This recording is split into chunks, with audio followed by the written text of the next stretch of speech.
Was your host Howard back with my continuation of my 1986 year review. Continues with the WWF's In Your House, Buried Alive. And I thought Mind Games was a weird sub name for In Your House. This is a weird name because the main event is a Buried Alive match. Now, this was before 2009 when they started doing the gimmick pay-per-views. I think this was like a precursor to that. Jesus Christ. But anyways. It was better than Mind Games, let's be honest. This was actually a very good show also, so there's that. October 20th at the Market Square Arena in Indianapolis, Indiana. Yes, the WWF was in a rough spot at this point because they were getting their ass kicked by WCW. In fact, if you want to see my Halloween Havoc 96 review, go back to that. Because after that show, Roddy Piper debuted in WCW, so yeah. If you want to see my Survivor Series review, you go back to that also. I'm going to put those on the playlist. So, there's that. Anyways, let's get on to this show. Like I mentioned before, this was actually because this was only a one-match show. Basically, because of the main event with The Undertaker versus Mankind in the Buried Alive match. And it started, let's get on to the show actually. We started with Stone Cold Steve Austin, who had his new theme, which is the glass shattering theme. Well, it's the first version of it. He defeats Hunter Hearst Helmsley. Now, this was supposed to be Stone Cold versus Savio Vega, but I don't know what happened. I think Savio didn't make the show, so Triple H had to take his spot. So now you look at this. If this was 1999, this would be a damn good match. But this is 1996. This was the opening contest, and Stone Cold. This was the beginning of him becoming a main eventer at this point. Not yet. That's the next one, Survivor Series, which I already reviewed that show already. This was actually a decent opening contest. They had better matches in 98, 97, 98, 99, 2001, so they got better as time goes on. I get a 7. It was a good match. Anyways, then we have for the WWF Tag Team Championships. Owen Hart and the British Bulldog defeat the Smoking Guns to retain the tag team titles. This is the beginning of the end of the Smoking Guns. This match was meh. It was meh. A 3. This was only a 6-match card, which, yeah. But this was before they went 2 hours. That was the following year at Ground Zero, so there's that. Anyways, then we have for the Intercontinental Championship. There was only 2 title matches on the night. Mark Merrill defeats Goldust to retain the Intercontinental Championship. Now, during this show, Jim Ross's headphone set got bugged out, so he was gone for the remainder of the show. Well, and then Mr. Perfect took his spot. Fun fact: this is Mr. Perfect's last pay-per-view appearance until Royal Rumble 2002, which go back to that review. So yeah, it's the continuation of him and Triple H because he came out during this match, and basically that's basically it. That was it. This was just like their SummerSlam match, honestly, a 5. Anyways.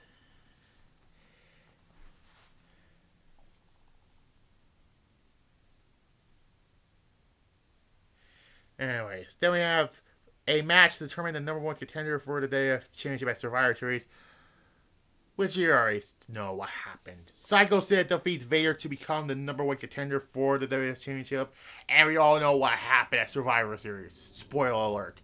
Sid won the title at Survivor Series because the fans were turning on Shawn. He was on commentary at this match also, so yeah, Sid was going to become the WWF Champion. Not only he took Warrior's spot for the 6-man tag, now I have to take Vader's spot to do this match. Because, like I said before, it's SummerSlam. It was supposed to be a trilogy of matches between Shawn Michaels and Vader, but we all know what happened at SummerSlam. Shawn Michaels being Shawn at this point. And Sid took his spot, and he becomes the WWF Championship at the end. So there's that. This was a good for 8 minutes. It was good for 8 minutes. A 6. And then finally the main event, a Buried Alive match. You know what this this is the first Buried Alive match. There were this, and then 2 years later, Rock Bottom in '98. Then it didn't get on SmackDown in '99, and then it didn't again until 2003, and then it didn't do it again until 2010. Technically, they didn't do it again until 2020, even though that was a cinematic match, and it was not really called a Buried Alive match, but it was kind of a Buried Alive match. You know, the Boneyard match from WrestleMania 36. Or WrestleMania Pandemic, that's we all refer to it as. But it's 36 still. With Undertaker and AJ Styles. Undertaker's last match ever. So yeah, that. Anyways, The Undertaker defeats Mankind in the Buried Alive match. This storyline has been going on since the night after WrestleMania. You know, Mankind made his debut, and then on the other hand, he attacked The Undertaker during his match. This began their storyline. They had a match at King of the Ring, which was a fucking insane fight. They have more fights. They have a Boiler Room Brawl match at SummerSlam, where Paul Bearer betrays The Undertaker. And then Mind Games, they all did the whole... they announced it's going to be a Buried Alive match, even though this was an unsanctioned Buried Alive match or something like that. And the vignettes were from 1916. This was great, you know, man. I'm gonna bury you alive, and they have video packages of them in the graveyard, and I thought the Boiler Room Brawl match was fucking insane. This match is more insane than this match, in a good way, that is. You know, they fly all over the arena, basically into the crowd, into the grave. Undertaker legs drop Mankind on a fucking chair. Steel steps were coming to play. You know. And basically that's all. That's a lot of crazy stuff, you know. And then it's when Undertaker burying Mankind alive. Technically, even though later Buried Alive, I had to use like a compactor or something like that to do the work, basically, in a Buried Alive match. That was like later in 2003, even 98, that is, when Stone Cold used a compactor to bury The Undertaker, that is, at Rock Bottom, that is.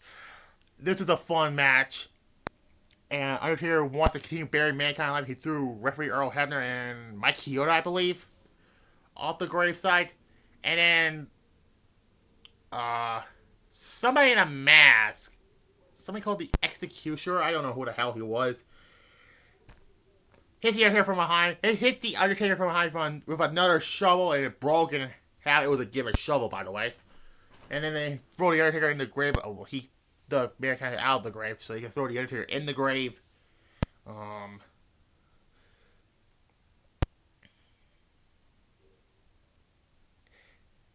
Yeah.